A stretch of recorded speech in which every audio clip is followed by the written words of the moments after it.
Hello everyone, my name is Diego and welcome to my channel. In today's video, we'll be going to see how we can use Autodesk Forma Build, and also Power BI so that we can connect BIM models with schedules to create a cloud for these simulations. Without further ado, let's go.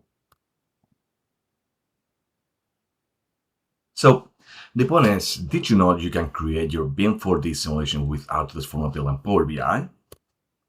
The truth is that yes, you can use your own project data, also including your BIM models. You can work live on Forma Build. The point is that you can also extract that data by means of data connector and data exchange, and then connect all that information with all your logic within Power BI. And that way you can make that information available by means of dashboards. So let's see what we can achieve. So here you can see a Power BI dashboard where I'm showing to you that you can actually connect a viewer with a BIM model, with your assets and with your schedule.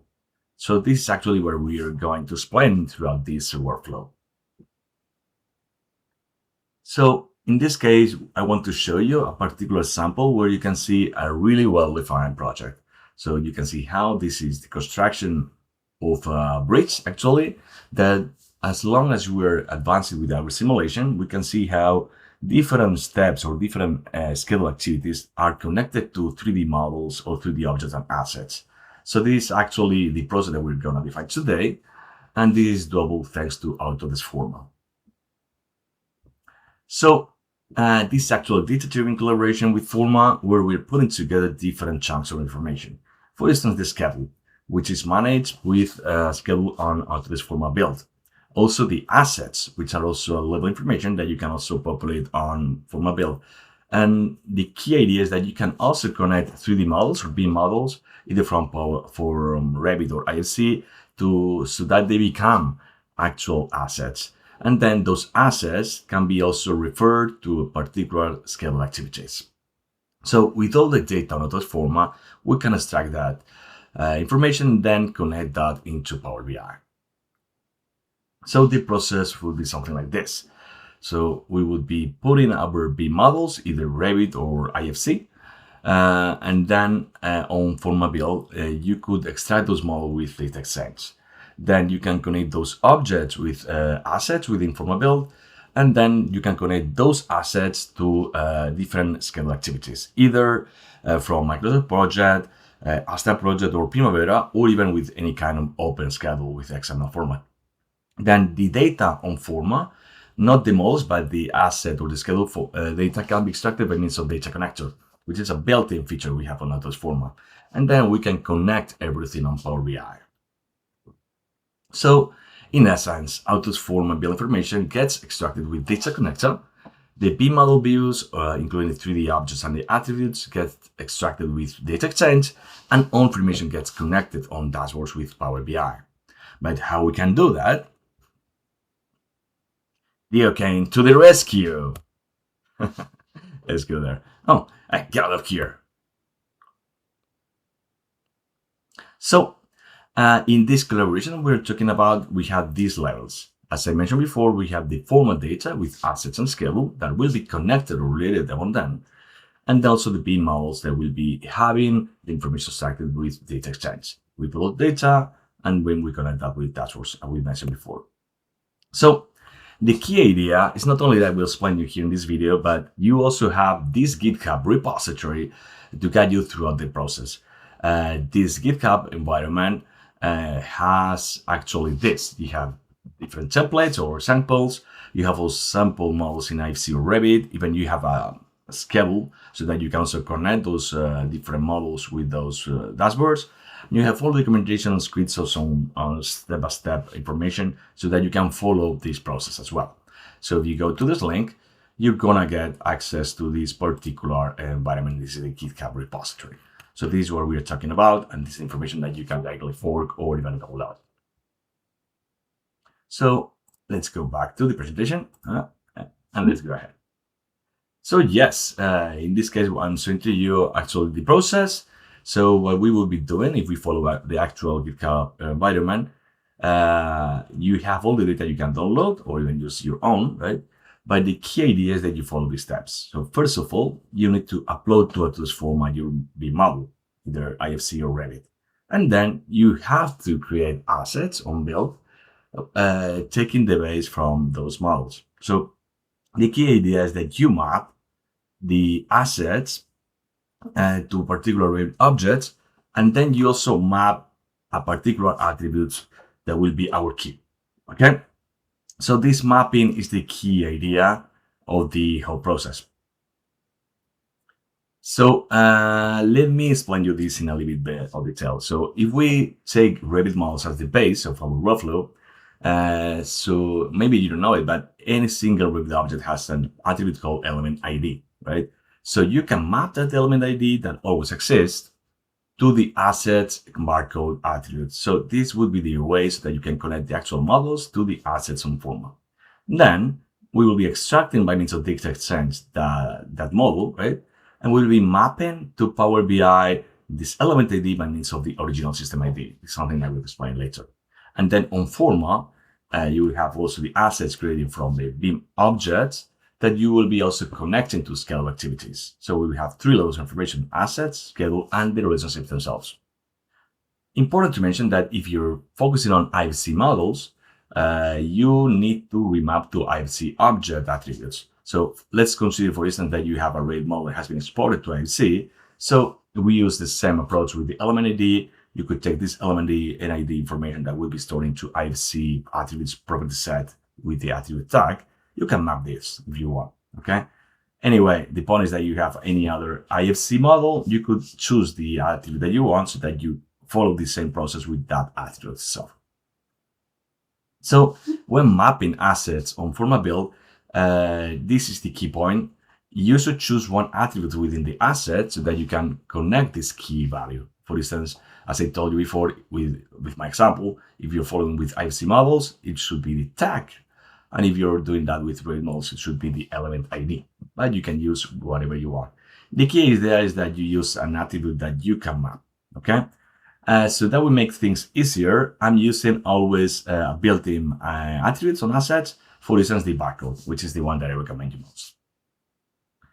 And then once we have the assets created on Forma Build, what you can do is to connect every single asset created on your project from your model to different schedule activities. In this case, you can see how the foundations on the basement of this project have 33 different BIM objects that have been connected. This is something that you can do from schedule, but I strongly recommend you to do that from the view itself. So in this case, you can see how if you open the model, you filter with different tools that we have, for instance, IFC BIM, then you can choose the different objects that you want to assign by control, right? Control on that window, and then you reference to the particular schedule activity. So this is a more straightforward process so that you can connect assets with schedule activities. Then once we have the asset and the schedule information already connected, what we have to do is to extract it. The way we have on Autodesk Forma to extract data, the underlying data we have on the platform, is using Data Connector, which is a feature that we have on inside. Okay, so you have to switch from data management or build to inside on the top left part of the window, and then you will be uncovering the Data Connector feature, right? You run the extraction and then you choose the data that you want to extract. You could extract everything from the platform, but my recommendation is that you only choose the information that you want so that the Power BI doesn't get really heavy. So in this case, the minimal information you should choose is assets, schedule, and obviously the relationship between those two. So assets, schedule, and relationships. That data can be later extracted by means of a zip file. Then, well, now we have already information from Forma extracted with Data Connector, but now what we'll be doing is extract the information from the BIM model itself. So that is something that you can do with the plugins that you have for different software, Revit, Civil3D, or any else. But in this case, I will be following the process that is on the cloud. So you open the model itself, in this case, an IFC, you go to the particular Data Exchange button, then you choose the object that you want to extract. As I did here, different IFC properties, IFC elements, and then you press Create Exchange. and you save it on Autodesk Forma Data Management. But if you have a read model instead of IFC or CO3, which would be following the same process, you need to go to the views here in the top left, and you choose a 3D model, right? A 3D view of the model, and you can choose whichever you want, and go to the 3 points and create a data exchange. It will be also be providing to you a particular data exchange on Forma Data Management. Then, so having said that, we have finished with our Forma environment process. From now on, what we'll be doing is to explain the approach with Power BI. Don't forget that in the GitHub repository, I've provided as well some different examples that you can use so that you understand the process, but also you can use as a starting point for your own projects, right? So the process would be to open that PBIX, so the Power BI format or Power BI example that I provided, to change the data source for data connector, that is to say information from Autodesk Forma. Also as well, load your own data exchange models, right? And reconnect the existing ones with the one that you have already loaded. This seems complicated, but it's actually pretty straightforward. So once you open the Power BI, you have the this process here that is being explained to the as well in the GitHub repository. But the point would be to directly go to transform the data, right, with Power Query and change the data source. Then connect the data exchange and then do your magic onto Power BI. This is something that I will explain right now as well. So the first point would be connect your actual project data, right, by means of data connector. So having said that, we have created before a data connector extraction, right? So you could download it directly from inside. So you choose your data extraction. In this case, I'm choosing one that has all the data, 25 resources, but my recommendation is always to extract only the needed one. So assets, schedule, and relationships. So 3 sources instead of 25, and then press download. That way you will be downloading that zip file that you can unzip into a folder in your computer, and then you can put here your folder location into this Power Query environment and switch the data source of your data connector on the Power BI example that I provided.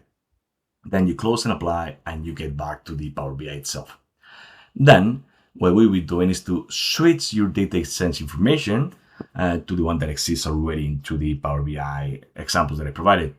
How can you do that? Well, what you need to do first of all is to install the Data Exchange add-in, which is something that you can get from the Data Exchange webpage. But once you have it installed, what you should do is to go to the Get Data tab here, into Get Data button to the top tab, really. And then you get Data, and you go to More, you write Autodesk, and you choose the Autodesk Data Connector for Power BI. Then you choose Data Exchange, and finally you choose, navigating throughout your hubs and projects, the particular data exchange that you want to connect. In this case, choosing my hub, also my project, also my folders, I choose this data exchange, and I load it. Once you have uploaded the data exchange into your Power BI dashboard, you will have not only the existing one, which is in this case this one here in the top, but also the new one. In my case, given that I'm populating another one that has the same name, that's the reason why I have a 2 here, right? So the first step right now is to switch the existing data exchange to the one that you have, okay? So what you have to do is to go to the window with the 3D model, so that visual that you can see here with this logo, which is the Autodesk one.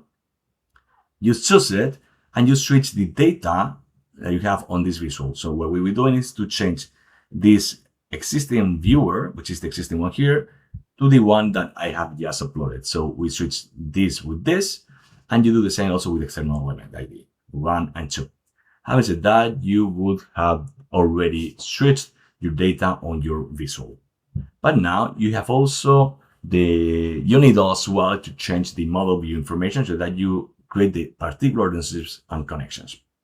So the existing one is this one that goes from assets to, in this case, in this sample here, eBIM Rack 2026. So you can see here, there's a relationship that is original system ID to barcode. Barcode, remember that is the data that we have connected with assets, right? If you have chosen another different attribute, you should choose that one. And this original system ID would be the element ID on the Revit model, okay? But instead, if you don't have a Revit model and you have an IFC, it will be IFC element.tag, okay?